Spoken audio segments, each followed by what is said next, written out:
आपको एक्सरसाइज करना सिखाएंगे ताकि आपको पता चले कि जनाब आपने किस तरह एक्सरसाइज करनी है। फ्रेम देख, ये उन लोगों के लिए है, इवन दो के डॉक्टर साहब ये वो लोग भी तो कर सकते हैं जैसे ख़वातीन में कमर का प्रॉब्लम बहुत ज़्यादा होता है और नॉर्मली भी कमर में दर्द रहती है उनके, तो वो लोग भी एक्सरसाइज कर सकती हैं। आप बिल्कुल कर सकते हैं। मैं जो लोग स्पेशली घरों में हमें सुन रहे हैं, देख रहे हैं, जी। उनके लिए मैं ये बात कहने जा रहा हूँ कि आप लोगों को एक तो बहुत इंपॉर्टेंट चीज़ ये है कि अपनी हैबिट में ऐड करें कि आप डेली कोई ना कोई मूवमेंट, वार्म अप, अच्छा, साइकिलिंग, लाइट कार्डियो पहले लाजमी करें। ओके। घरों में गलती ये भी हो रही है जो घरों में लोग कर रहे हैं कि वो देखी कहीं से एक्सरसाइज और एक्सरसाइज निकाल के उसको बस एज इट इज शुरू कर दिया। ठीक है, आपका बॉडी टेम्परेचर 25 है, बॉडी टेम्परेचर आपको उस वक्त 24 है, बहुत नीचे गिरा हुआ है, जबकि एक्सरसाइज का आइडियल टेम्परेचर 37.8 है, 1 डिग्री अबव है। जो बॉडी टेम्परेचर है उससे 1 डिग्री अबव होना चाहिए। आपको उस पसीना आना चाहिए। जब आपको लगे आपने इतनी वॉक कर ली है, आपने इतना मूव कर लिया है कि आपको पसीना आना शुरू हो गया है, उसके बाद एक्सरसाइज कीजिए। सबसे बेहतरीन फायदा पहले वार्म अप कर ले, उसके बाद जो है ना आपने एक्सरसाइज करनी है। आप वरना पेन्स मजीद बढ़ा के बैठ जाएंगे। उसके बाद आपको स्प्रेन्स भी हो सकती है, यहाँ पे मसल्स क्रैम्प्स भी हो सकते हैं। हम लोग करते हैं एक्सरसाइज स्टार्ट करते हैं, लेकिन आप एक छोटी सी ब्रेक लेते हैं, मिलते हैं इस ब्रेक के बाद। अब हम स्पाइनल इंजरी के हवाले से बात कर रहे हैं कि अगर खुदा न खास्ता आपको हो जाती है तो आप उसके लिए किस तरह की एक्सरसाइज कर सकते हैं। तो डॉक्टर शम्सुल हक हमारे साथ मौजूद हैं और वो कुछ एक्सरसाइज हमें करके दिखाएंगे। जी डॉक्टर साहब।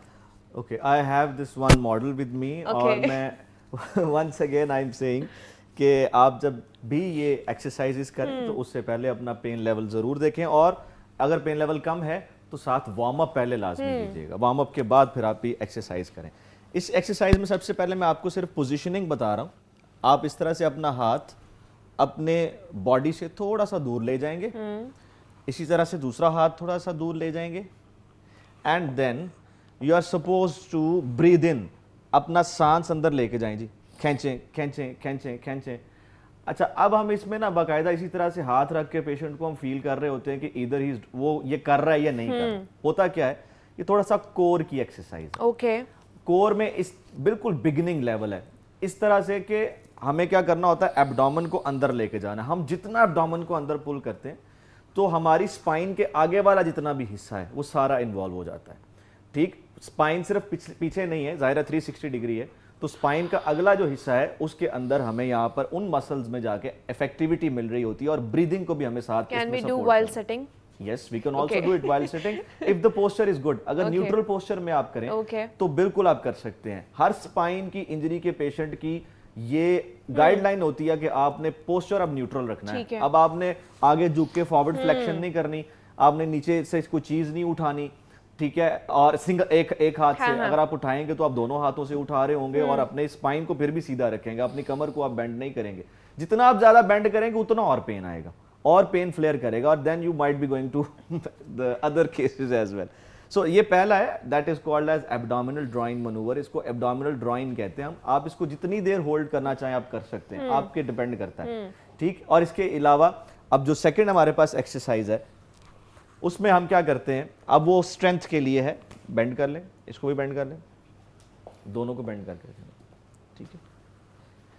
अब आपने अपना पेट लिफ्ट करना है, उठाएं, उठाना है, उठाना ऐसे नहीं, सीधा उठाएंगे पेट, सीधा, बिल्कुल सीधा उठाएं उठाएं उठाएं उठाएं, लिफ्ट करें लिफ्ट करें लिफ्ट करें, जोर लगाएं, जरा जोर लगाएं, जोर लगाएं, उठाएं उठाएं उठाएं उठाएं, दैट्स गुड, पहुंच गए हम यहाँ तक। अच्छा, अब देखें, this patient is able to hold only this much, सिर्फ इतना होल्ड कर पा रहा है। वजह, कोर बहुत वीक है, स्पाइन बहुत वीक है, ठीक है। इसका मतलब भाईजान आपको भी रोजाना जो है ना अच्छी खासी एक्सरसाइज की जरूरत है। आप इस पोजीशन को होल्ड करते हैं, इस पोजीशन में आपका लो बैक पूरा, आपका थोड़ा सा थोरेसिक और ग्लूट्स यानी हिप एरिया और हैमस्ट्रिंग्स, इस तमाम की स्ट्रेंथ है। आप सिर्फ इस पोजीशन को होल्ड कर लें, अब नीचे ले जाएं, इस पोजीशन को होल्ड कर लें तो आपको इनडायरेक्टली इसमें स्ट्रेंथ मिलना शुरू हो जाती है, जो कि बहुत ही इफेक्टिव है।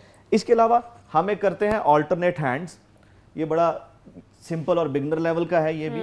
उसमें हम क्या करते हैं कि आप देखें कि ये वाली जो लेग है जी, इसको मैंने बेंड रखा है, और ये वाली जो लेग है और ये वाली जो हाथ है, इसको मैं इन्हें कहूंगा कि ये रेज करें। ओके। ये जैसे ही यहां तक लेके जाएंगे, इसको रेज करने के बाद अब ये लेग उठाएंगे, ढीला छोड़े, लूज, और अब इसको मूव करेंगे।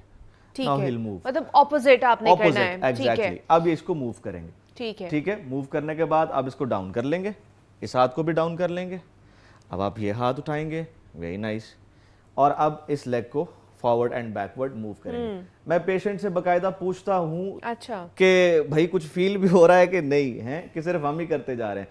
अब आप मुझे खुद बताएं, आपको कुछ लाइट सी मूवमेंट यहाँ फील हो रही है कमर में?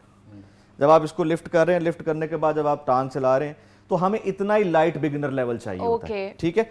अब आप उल्टा प्रोन में चले जाएं। ठीक है। आपने 4 टांगों पे आना है, अपनी लेग्स ऐसे नहीं, पीछे आए, पीछे आए, पीछे आए। हाँ, इसको रेज कर लें, इसको भी, घुटने को भी रेज करें, बेंड करें, बेंड करें, जिस तरह बच्चा हाँ, ऐसे। That's good. थोड़ा पीछे हो जाएं और यहाँ पर, वेरी गुड। अब देखें, यही जो पोस्चर है ना, जिस पोस्चर में इस वक्त ये हैं जी, तो इनकी ये स्पाइन बेंड हुई है। Okay. This is called one cat stretch. ये कैट स्ट्रेच है। जस्ट लाइक कैट्स जो है ना, वो इस तरह होती है। हाँ, अपर बैक को, स्पाइन को यूं बेंड करती ठीक है। लेकिन हम इसको काव में भी कन्वर्ट करते हैं। हाउ? Okay. इसको हम कहते हैं कैट काव स्ट्रेच। वो कैसे करते हैं जरा गौर कीजिएगा।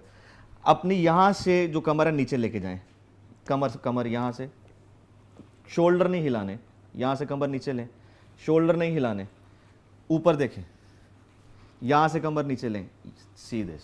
ओके। बहुत सिंपल सी एक्सरसाइज है, बट 1 से 2 बार करेंगे तो हमेशा पेशेंट को इस तरह एजुकेट करना पड़ता है।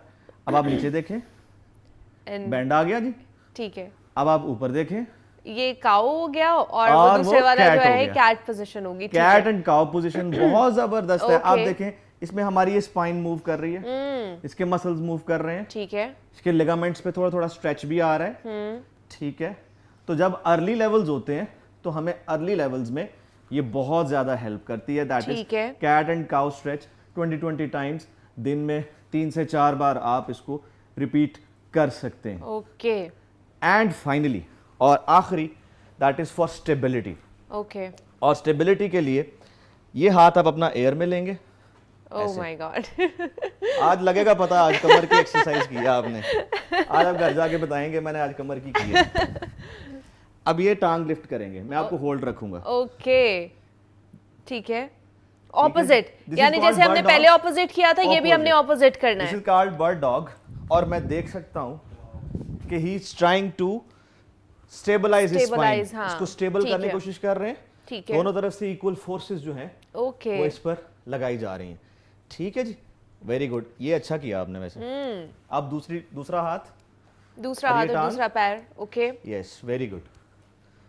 अच्छा, अब ये एक्चुअली इसमें सबसे ज्यादा गौर जो पेशेंट्स ने करना है वो ये करना है कि आप देखें पोजीशन सेफ है, कोई एक्सेसिव मूवमेंट नहीं है, बहुत ज्यादा मूवमेंट नहीं है। ठीक है। हमने एक सेफर पोजीशन बनाई है जिसके अंदर दर्द ना आए। ठीक है। ठीक है। अगर आप थोड़ा सा भी एंगल खराब करते हैं तो फिर याद रखिए दर्द आएगा। ठीक है। ठीक है। इसीलिए बी वेरी केयरफुल। और मैं अक्सर ही कहता हूं लोगों को कि आप किसी से सीख लें। अगर नहीं आप घर में उस तरह से कर पा रहे तो once you should learn it so that आप गलत ना करें। कम से कम ये हो कि आप गलत ना करें। ठीक है जी। थके तो नहीं? और करें। Thank you. ठीक है जी, ये वो एक्सरसाइजेज हैं जो आप घर में इजीली परफॉर्म कर सकते हैं। इवन दो कि अगर आपके सिर्फ पेन बहुत ज़्यादा है, ख़वातीन की जो प्रॉब्लम है ये ज़्यादा होती है कि उनकी जो लोअर बैक है उसमें पेन ज़्यादा हो रही होती है, तो उनके लिए भी ये परफॉर्म घर पे कर सकती हैं। ठीक है। और अगर आपकी स्पाइनल का कोई मसला है वो लोग भी कर सकते हैं, बिगिनिंग में ये कर सकते हैं। बहुत ज़्यादा इंटेंसिटी वाली एक्सरसाइज नहीं करनी है। ठीक है। और अगर करनी भी है तो वो आपने अपने डॉक्टर की रिकमेंडेशन के साथ अपने फिजियोथेरेपी जब आप करवा रहे होते हैं तब आपने करनी है। घर में ऐसी कोई भी चीज़ परफॉर्म नहीं करनी है। डॉक्टर शम्सुल हक हमारे साथ मौजूद है। डॉक्टर साहब, थैंक यू सो मच, आप आए और इसके ऊपर बात की। बहुत अच्छी आपने एक्सरसाइज हमें बताई है कि जो हमारे लिए बहुत ज़्यादा हेल्पफुल होने वाली है, आपके लिए बहुत ज़्यादा होने वाली है, ताकि हमारी अगर स्पाइनल ही हमारी स्ट्रांग होगी ना तो हमारा पूरा जो ढांचा है जिसका वजन हमारी स्पाइनल के ऊपर है ना, तो फिर समझे कि आप वैसे ही फिट हो जाएंगे। तो इसके लिए छोटी छोटी टेक्निक्स आपको हम बताते रहते हैं।